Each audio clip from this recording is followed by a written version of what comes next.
नायक और खलनायक, विद्वान और महारथी, कला के ऐसे सितारे जो अब भी आसमान में चमकते हैं, और ऐसी हस्तियां जो इतिहास में अमर है। उजले व्यक्तित्व के धनी भी और स्याह पहलुओं के लोग भी। ये वो लोग जो मशहूर हैं। ये है नामी गिरामी।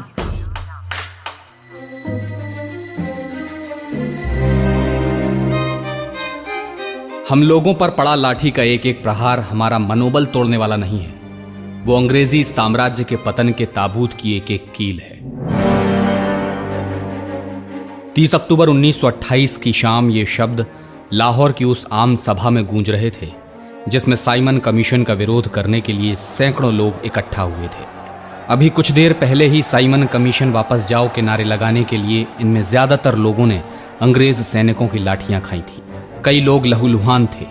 खुद वो शख्स जिसकी ओजस्वी आवाज और ये शब्द सैकड़ों लोगों का खून गर्म किए हुए थे, वो भी लाठियों के प्रहार से बुरी तरह घायल था। उस शख्स का नाम था लाला लाजपत राय।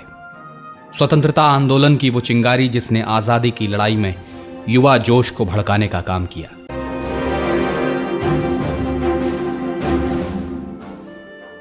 लाला लाजपत राय ने बड़े होने पर शिक्षा के प्रति उत्साह और दिलचस्पी दिखाई।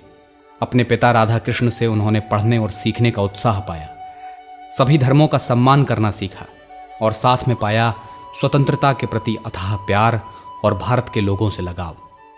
मां पढ़ी लिखी नहीं थी, लेकिन उन्होंने उनमें अच्छे संस्कार डाले और नैतिकता की शिक्षा दी।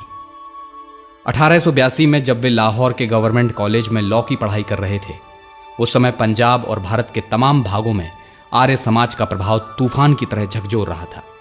लाला लाजपत राय स्वामी दयानंद और आर्य समाज से प्रभावित होकर आर्य समाज में सम्मिलित हो गए। इसके बाद उनके जीवन को एक नई दिशा मिली। उन्होंने वकालत छोड़ दी और राजनीति का रुख किया। पंजाब से उन्हें लाहौर नगर सभा के लिए चुन लिया गया। 1885 में भारतीय राष्ट्रीय कांग्रेस की स्थापना के 3 साल बाद लाला लाजपत राय भी इसमें शामिल हो गए। उस समय वे 23 साल के थे। भारतीय राष्ट्रीय कांग्रेस भारतीयों को अपने विचार रखने के लिए एक अच्छा मंच था। यहां कांग्रेस के अधिवेशनों में उनके ओजस्वी भाषणों का काफी प्रभाव पड़ा। उनकी प्रतिष्ठा कांग्रेस में बढ़ती चली गई। लेकिन आजादी की लड़ाई में वे कांग्रेस के नरमपंथी नेताओं और कांग्रेस की भिक्षा की नीति से काफी असंतुष्ट थे। लालाजी बाल गंगाधर तिलक की तरह उग्र राष्ट्रवादिता के हिमायती थे। सो जल्द ही तिलक और बिपिन चंद्र पाल के साथ उन्होंने अपना उग्रवादी गुट बना लिया।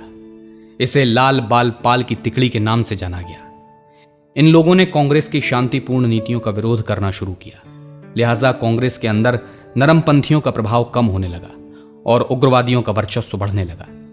1905 के बनारस कांग्रेस अधिवेशन में उग्रवादियों ने कांग्रेस पंडाल में अलग बैठक की। लाला लाजपत राय ने भी इसमें भाग लिया और इस दौरान उन्होंने कहा था, भारत स्वतंत्रता प्राप्त करना चाहता है तो उसको भिक्षावृत्ति को छोड़कर स्वयं अपने पैरों पर खड़ा होना पड़ेगा। यह वो समय था जब ब्रिटिश सरकार की शक्ति पूरे चरम पर थी और उस समय में सरकार का खुला विरोध करना साहस की बात तो थी ही, साथ ही साथ मुसीबतों को दावत देना भी था। लाला लाजपत राय ब्रितानी सरकार को खटकने लगे और उन पर कई बार राजद्रोह के आरोप लगाए गए। मुकदमे चले और 1907 में उन्हें गिरफ्तार करके कैद में डाल दिया गया। लेकिन व्यापक विरोध के बाद उन्हें जल्द छोड़ना पड़ा। राजनीतिक क्षेत्र में उन्हें कट्टर देशभक्त और भारत के साथ साथ बाहर भी कांग्रेस का सबसे योग्य प्रवक्ता माना जाता था।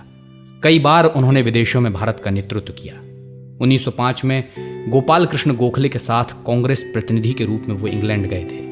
वहां जनता के सामने उन्होंने भारत की आजादी का पक्ष रखा। 1908 में फिर इंग्लैंड गए तो वहां भारतीय छात्रों को राष्ट्रवाद के प्रति जागृत किया। 1917 में वो प्रथम विश्व युद्ध के दौरान अमेरिका चले गए। यहां न्यूयॉर्क में उन्होंने होम रूल लीग की स्थापना की।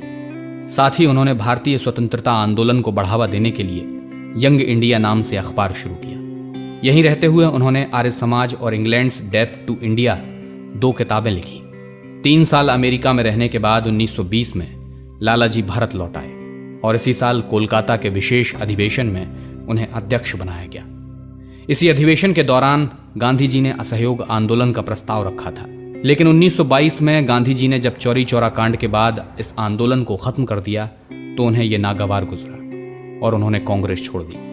लाला लाजपत राय इसी तरह के क्रांतिकारी विचारों से लोगों के बीच पंजाब केसरी और शेरे पंजाब के नाम से मशहूर हुए। उन्होंने देश में राजनीतिक मंच के अलावा सामाजिक सुधार के भी काम किए। ये दयानंद सरस्वती की मौत हुई थी 1883 में, और उसके बाद आर्य समाज की विचारधारा को सही मायनों में बढ़ाने का काम जो है वो लाला जी ने ही किया था। उन्होंने ही देश भर में एंग्लो वैदिक कॉलेज की स्थापना की थी। आज इन्हें ही आप डीएवी कॉलेज के तौर पर जानते हैं। उन्होंने जो problem of national education in India किताब लिखी है, उसे आप पढ़ें तो उससे साफ तौर पर ये समझ में आता है कि शिक्षा की दुनिया में बदलावों की गहरी समझ वो रखते थे। अपनी इस किताब में उन्होंने बच्चों के शारीरिक विकास पर बहुत जोर दिया है। उन्होंने लिखा है कि राष्ट्रीय शिक्षा को राष्ट्र के घरों से अलग नहीं किया जाना चाहिए, क्योंकि राष्ट्र परिवारों से बना है अंततः, और इसीलिए घर और स्कूल के बीच जो एक वर्तमान विरोध है उसको ख़त्म होना चाहिए। उन्होंने ये भी कहा कि स्कूल कॉलेज के शिक्षकों को घर के शिक्षकों के साथ तालमेल बिठाकर काम करना चाहिए। उन्होंने बच्चों की शिक्षा में ऐसे विषय भी शामिल करने पर जोर दिया जिनसे बच्चों में राष्ट्रीयता और देशभक्ति की भावना का भी संचार हो, उससे भी वो अवगत हों। शिक्षा के साथ साथ आर्थिक सुधारों में भी लाला लाजपत राय का नाम शीर्ष पर है। उन्होंने ही देश के सबसे बड़े बैंकों में से एक पंजाब नेशनल बैंक की 19 मई 1894 को स्थापना की थी। लाहौर के अनारकली बाजार में पोस्ट ऑफिस के सामने एक किराए के घर में इसका पहला दफ्तर खोला गया था।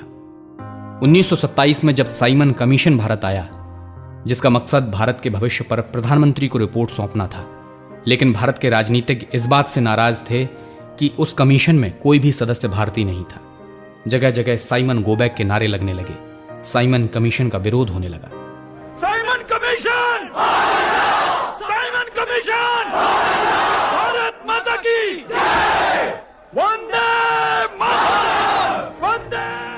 30 अक्टूबर 1928 को जब यह कमीशन लाहौर पहुंचा तो लाला लाजपत राय के नेतृत्व में शांतिपूर्ण ढंग से इसका विरोध हो रहा था, लेकिन अंग्रेज पुलिस को यह रास नहीं आया और उसने बर्बरता से लोगों पर लाठियां बरसा दी। इन लाठियों से पड़ी चोटों में कई लोग बुरी तरह घायल हो गए।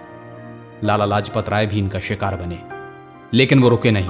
उन्होंने आम सभाएं की और लोगों को एक सूत्र में बांधने के लिए गरजते रहे, लेकिन लाठीचार्ज में आई गंभीर चोटों के कारण वे अक्सर बीमार रहने लगे और 16 नवंबर 1928 को दिल का दौरा पड़ने से उनकी मौत हो गई। उनकी मौत के बाद ऐसा गुस्सा फूटा कि भगत सिंह, सुखदेव, राजगुरु और चंद्रशेखर आजाद समेत कई क्रांतिकारियों ने मिलकर जेम्स स्कॉट को मारकर लाला जी की मौत का बदला लेने की योजना बना डाली।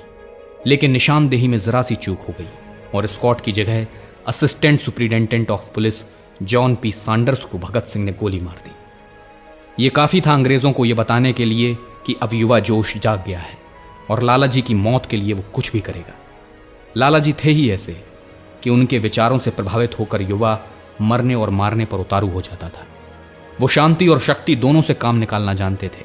तभी तो वो भगत सिंह जैसे कट्टर हिंसा के समर्थक क्रांतिकारियों के आदर्श भी थे और गांधी के प्रिय भी। मोहम्मद अली जिन्ना ने लाला लाजपत राय को भारत मां के महान पुत्रों में से एक बताया था। उनका त्याग और बलिदान कभी नहीं भुलाया जा सकेगा।